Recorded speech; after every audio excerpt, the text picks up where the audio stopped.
boa noite. Eu sou Mariana Jungmann e você confere conosco, a partir de agora, as notícias que circularam hoje nos corredores do poder.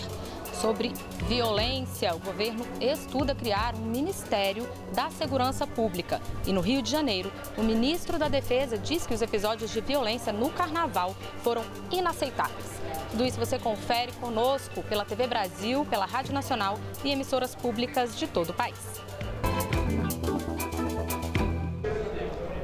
Olha, a violência é um tema que a gente vem tratando há muito tempo aqui nos corredores do poder, porque é um assunto que, sem dúvida, vem pautando aí diversas esferas de poder. Hoje foi a vez do ministro Carlos Marum admitir que o governo está estudando a criação de um Ministério da Segurança Pública. Segundo ele, esse tema ainda não está definido, vai ser uma questão ainda que o presidente Michel Temer vai bater o martelo, vai decidir ainda se vai ser criado. Seria um ministério extraordinário para tratar desse tema, se for o caso. E também o líder do governo, Romero Jucá, falou hoje no Senado, também admitindo que esse tema está em estudo, também ainda sem conclusão. Romero Jucá chegou a comentar, inclusive, foi questionado se esse ministério incluiria ou não a Polícia Federal, se isso poderia significar um enfraquecimento da Polícia Federal. Ele disse que não, que é um assunto que ainda não está definido, então não se sabe ainda exatamente qual vai ser a formatação administrativa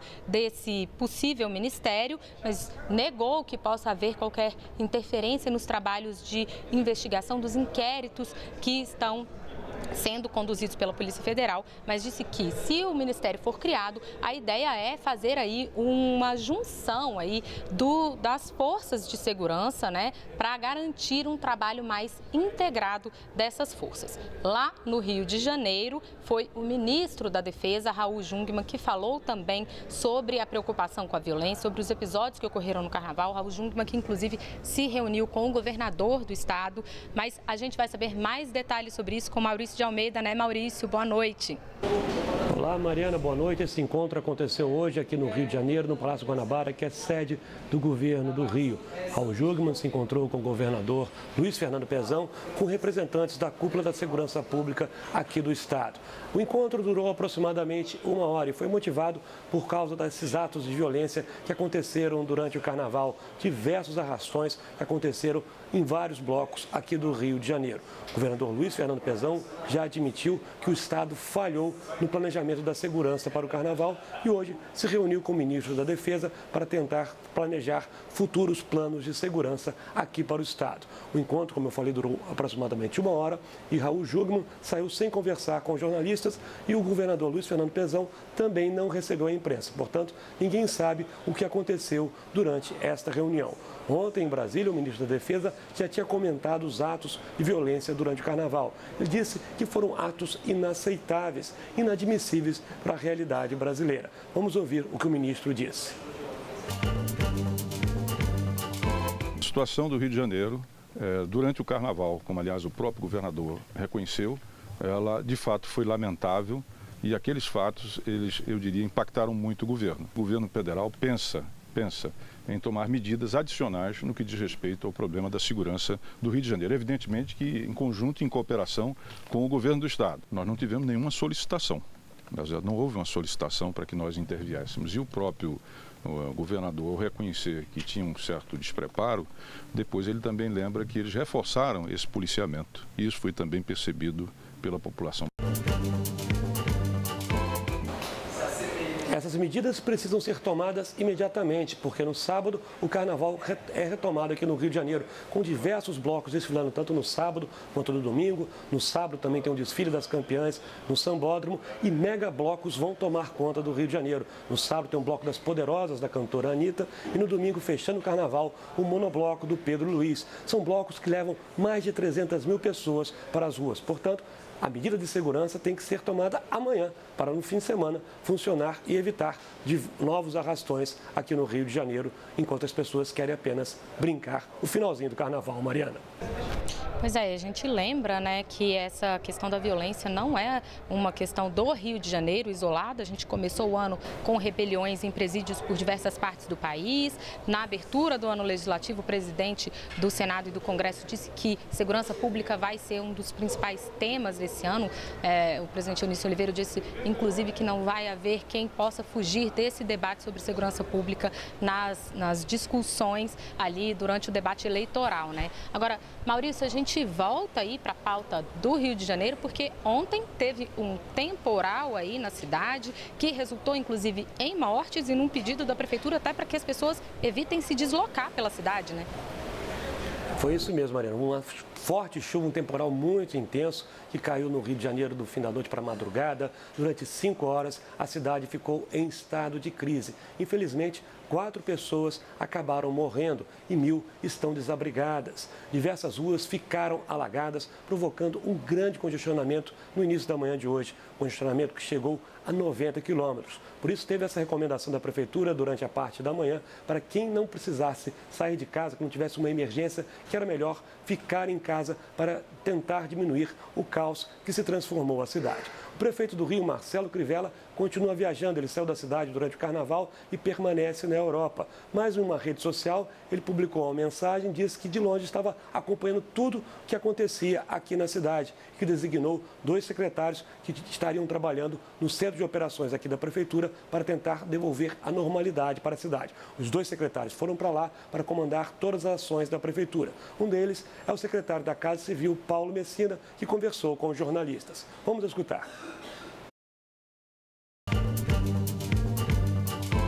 Foi, segundo o Alerta Rio, a maior chuva dos últimos 20 anos na cidade do Rio de Janeiro. Então, assim, por mais que a gente estivesse preparado para chuvas fortes, nada iria preparar a gente para esse tipo de tempestade, né? A chuva realmente foi intensa, mas para especialistas da Universidade Federal do Rio de Janeiro, faltou planejamento da Prefeitura. E na Câmara dos Vereadores já está sendo debatido um projeto para proibir o prefeito de viajar durante festas tradicionais da cidade, como o Réveillon e o Carnaval. E os vereadores também querem um planejamento detalhado sobre todos os custos das viagens do prefeito Marcelo Crivella, que deve voltar ao Rio amanhã. Pelo menos é a informação da Prefeitura. Mariana.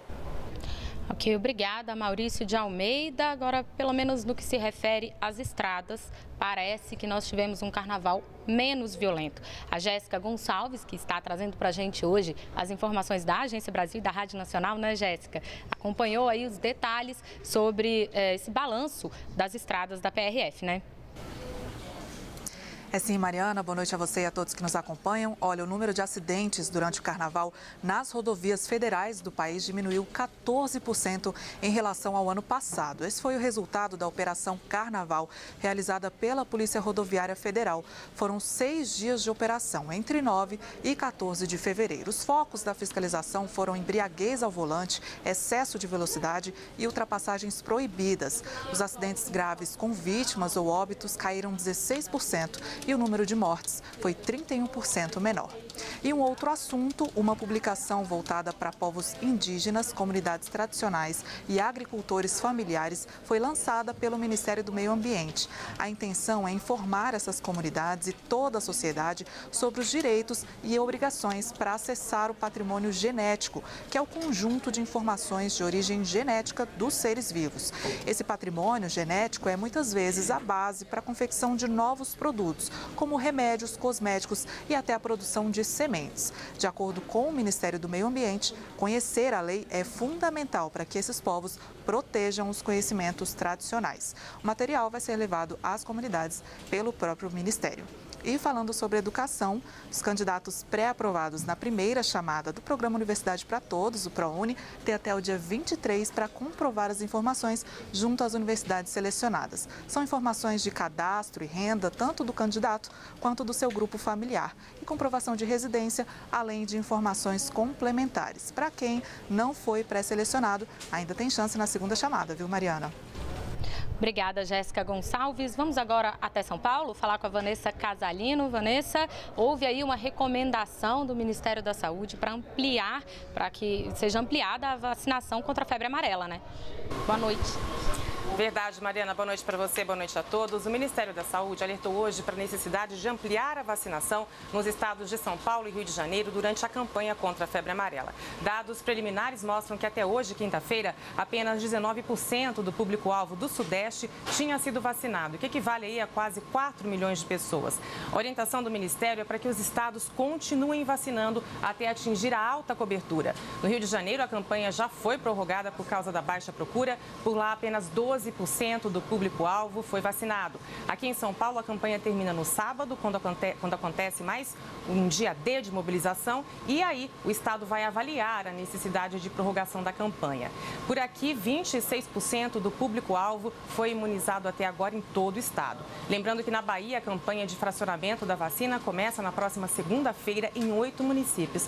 E olha só, Mariana, em queda no Brasil desde o ano passado, os casos notificados de dengue voltaram a subir aqui em São Paulo nas 3 primeiras semanas de janeiro. Os dados estão no boletim do Ministério da Saúde. São 2.300 casos prováveis da doença aqui em São Paulo nos 20 primeiros dias do mês passado. Um aumento de mais de 240% em relação ao mesmo período do ano anterior. Mariana. Vanessa, agora você também acompanhou uma agenda aí hoje do presidente Michel Temer relacionada a um assunto assim que parece ficção científica, né? Fala mais sobre isso pra gente. É verdade, Mariana, é bem curioso, bem interessante. O presidente Michel Temer esteve hoje aqui em Campinas, no interior do estado, visitando um canteiro de obras no Centro Nacional de Pesquisas em Energia e Materiais. É o projeto Sirius, um laboratório que produz uma luz de 4ª geração, chamada luz síncroton. É um acelerador de partículas que funciona como um supermicroscópio. O projeto tem apoio do Ministério da Ciência e Tecnologia, 1 bilhão e 800 milhões de reais em investimentos. E o projeto vai ser aberto à comunidade científica do país e do mundo. A luz, que é de altíssimo brilho, é capaz de penetrar materiais e fazer descobertas na escala dos átomos e das moléculas, com avanços nas áreas de nanotecnologia, saúde, agricultura e energia, por exemplo.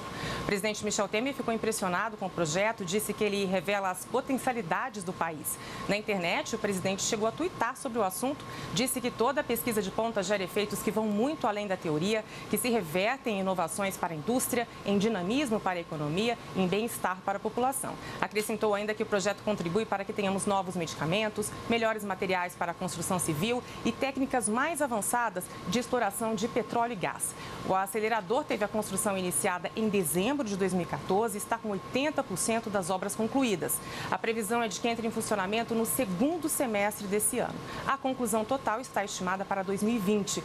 E o projeto faz parte do programa Agora é Avançar, lançado pelo governo federal no ano passado para finalizar mais de 7.000 obras que estavam pendentes no país. O projeto tem 500 metros de circunferência e fica no interior de um edifício com 68 metros quadrados. Vai ser a maior e mais complexa estrutura científica do Brasil, Mariana. Muito legal, Vanessa. Obrigada, viu? E olha, hoje o ministro Ricardo Lewandowski, do Supremo Tribunal Federal, homologou aquele acordo que foi firmado entre bancos, poupadores e a Advocacia Geral da União a respeito das perdas que os poupadores tiveram com os econômicos que ocorreram nas décadas de 80 e 90. Essa homologação foi a mais ampla que já ocorreu. A gente teve outras homologações pontuais feitas por outros ministros do Supremo, mas essa do ministro Ricardo Lewandowski é a mais ampla envolvendo esse assunto, mas ela não paralisa os processos que estão em tramitação atualmente na Justiça, questionando aí essa reposição, e o acordo vale para quem ingressou com ação na Justiça e prevê pagamentos quem tem até R$5.000 a receber, e também os que têm saldo entre 5.000 e 10.000 receberão em 3 parcelas, sendo uma à vista e 2 semestrais, e a partir dos 10.000 o pagamento será feito em uma parcela à vista e 4 semestrais. No próximo bloco, a gente vai falar sobre as negociações para a votação da reforma da Previdência na semana que vem. Daqui a pouco a gente já volta.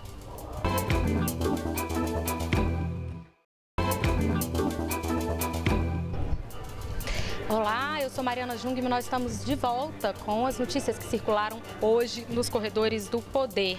Olha, um dos temas aqui em Brasília hoje foi a reforma da Previdência, né? O governo já se movimentando aí em torno da votação que está prevista para a semana que vem. Hoje foi dia do ministro da Secretaria de Governo, Carlos Marum, se reunir com o presidente Rodrigo Maia, aqui da Câmara dos Deputados, para tratar desse assunto. Daniele Popov acompanhou essa pauta hoje. Daniele, como é que foi aí essa reunião do ministro? Ele falou? Oi, Mariana, boa noite a todos. Pois é, as negociações continuam, como você bem disse, nessa reunião entre Carlos Marum e Rodrigo Maia, presidente aqui da Câmara. Eles definiram mais um calendário, vão se reunir na próxima segunda-feira com líderes da base aliada em busca de mais apoio, mas, no entanto, a discussão tem início na terça-feira, segundo Carlos Marum, pelo menos do substitutivo do projeto. Vamos ouvir um trechinho do que ele disse aos jornalistas na saída desse encontro na residência oficial da Câmara dos Deputados. Quem pauta não é o governo, quem pauta é o presidente Rodrigo. Eu tenho convicção de que ele tem consciência que nós ainda temos um trabalho a realizar durante a semana que vem. Então, tenho convicção de que, independentemente dos votos que tivermos na segunda-feira, a discussão se inicia na terça. O ministro Carlos Marum disse que vai continuar buscando aí esse apoio, pois não tem, né, Mariana, os 308 votos necessários. Segundo ele, faltam 40 votos ainda para chegar a esse quórum necessário à aprovação.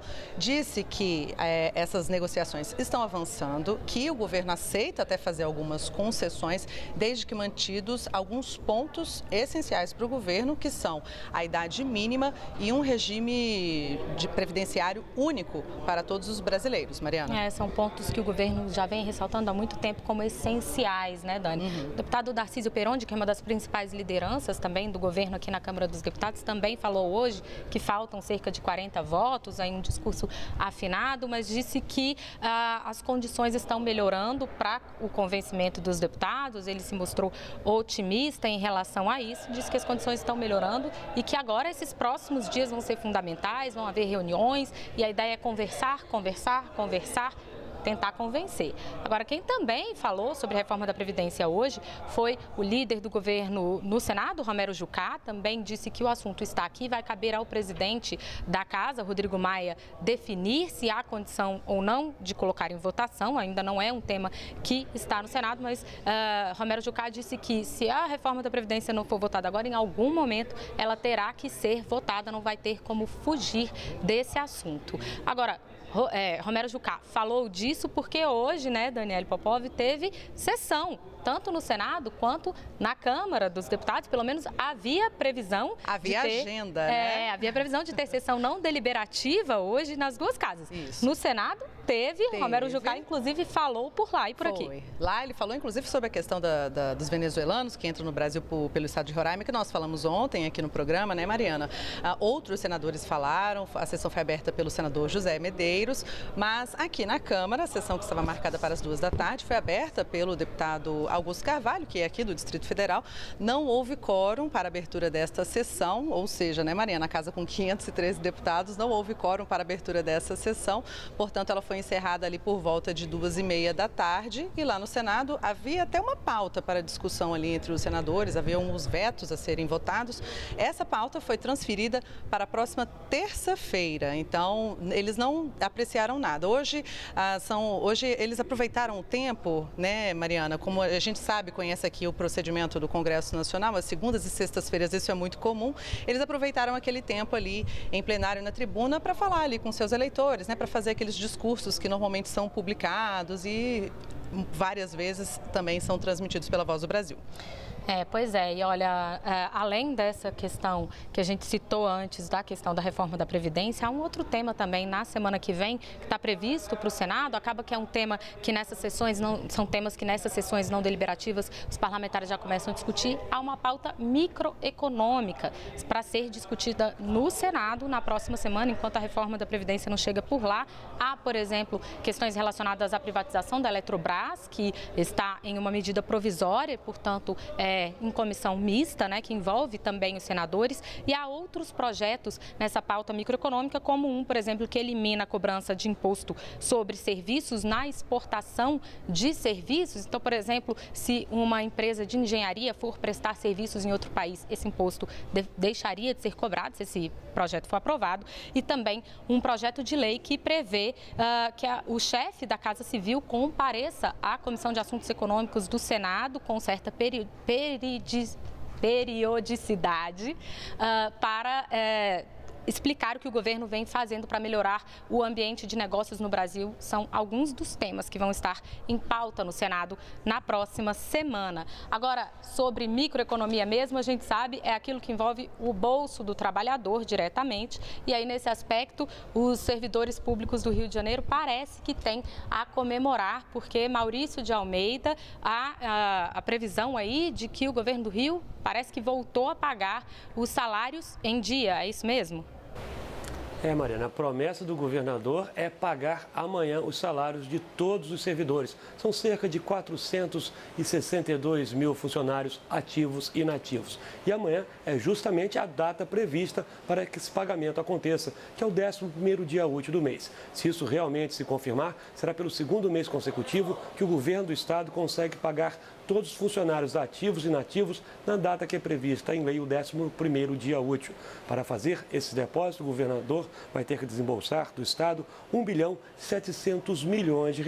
Parece que aos poucos a economia do Rio, pelo menos a economia, está conseguindo se acertar e os funcionários voltando a receber em dia. Amanhã vamos acompanhar para saber se o dinheiro realmente entrou na conta de todo mundo. Qualquer novidade a gente passa aqui no Corredores do Poder. Mariana. Obrigada, Maurício de Almeida. A gente continua falando aí de economia, mas agora falando de maneira mais ampla, né? Em relação à arrecadação. Jéssica Gonçalves, você tem informações para a gente sobre a arrecadação da Receita Federal, né? Exatamente, Mariana. A Receita Federal anunciou que bateu recorde de autuações em 2017 e alcançou um valor de mais de 204 bilhões de reais em crédito tributário. Esse é o maior valor desde 1968.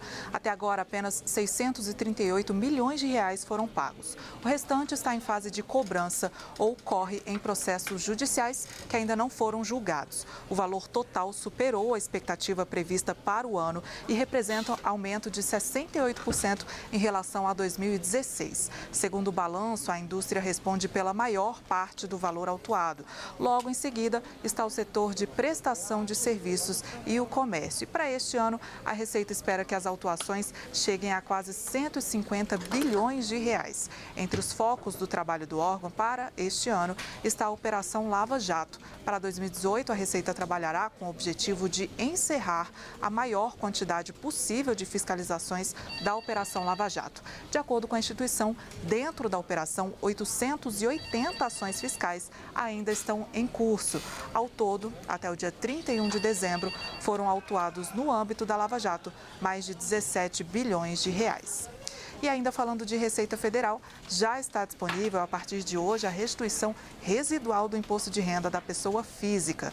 Mais de 102 mil contribuintes vão receber o dinheiro. São mais de 210 milhões de reais em restituições. E para saber se o dinheiro foi liberado, basta acessar o site da Receita ou ligar no número 146. Quem esperava receber a restituição, mas não teve o recurso depositado, deve ir a qualquer agência do Banco do Brasil ou entrar em contato com a Receita Federal. Mariana. Agora, Jéssica, você também tem informações para a gente, aí já referentes a informações da Agência Brasil, referentes àquela tragédia que aconteceu nos Estados Unidos, na Flórida, né? Fala para a gente sobre isso. É sim, Mariana. O governador da Flórida, Rick Scott, e também a procuradora-geral do estado afirmaram em uma entrevista que o governo estadual vai cobrir todas as despesas funerárias e tratamento para os sobreviventes do tiroteio ocorrido ontem em uma escola de ensino médio na Flórida. Um ex-aluno, armado com um rifle, atirou contra estudantes que saíam do colégio. Cerca de 17 pessoas morreram. Segundo a polícia, 12 mortos já foram identificados. O suspeito de ter atirado contra os estudantes já está preso preso e a polícia está investigando as páginas da internet que o jovem visitava e também as redes sociais usadas por ele. O presidente Donald Trump lamentou o tiroteio que chamou de terrível e quem também se pronunciou sobre o caso foi o Papa Francisco. O Papa condenou o que chamou de violência sem sentido e enviou condolências às famílias das vítimas e aos feridos. O Papa enviou um telegrama ao arcebispo de Miami. Na mensagem, Francisco transmitiu sua proximidade espiritual a todos os afetados por este que chamou de devastador ataque e rezou pelo descanso eterno das vítimas e pela cura e consolo para os feridos. Eu volto com você, Mariana. Jéssica, a gente continua aí também falando nessa pauta internacional, né? Quer dizer, já virou, essa pauta que a gente vai falar inicialmente era internacional, mas agora ela virou uma pauta totalmente nacional, que é a situação dos venezuelanos aqui no Brasil. Parece que o governo anunciou aí que vai redistribuir esses venezuelanos pelo país, porque a situação lá em Roraima está bem crítica com a chegada de tanta gente, né? É sim, olha, o ministro da Defesa, Raul Jungmann, informou que os primeiros venezuelanos instalados atualmente em Roraima serão enviados a outros estados já no mês de março. Ele passou o dia ontem no Palácio da Alvorada reunido com o presidente Michel Temer para tratar dos refugiados venezuelanos que chegam ao Brasil fugindo da crise no país natal. Segundo o ministro, essa redistribuição vai ser feita em acordo com os estados que forem receber essas pessoas. O ministro já havia adiantado que o presidente Temer vai assinar uma medida provisória sobre a forma de apoio que o governo federal vai dar aos refugiados e também ao estado de Roraima. Mariana. Obrigada, Jéssica Gonçalves. E olha, com isso a gente encerra o noticiário de hoje. Boa noite, Daniele Popov. Boa noite, Mariana. Boa noite a todos e até amanhã.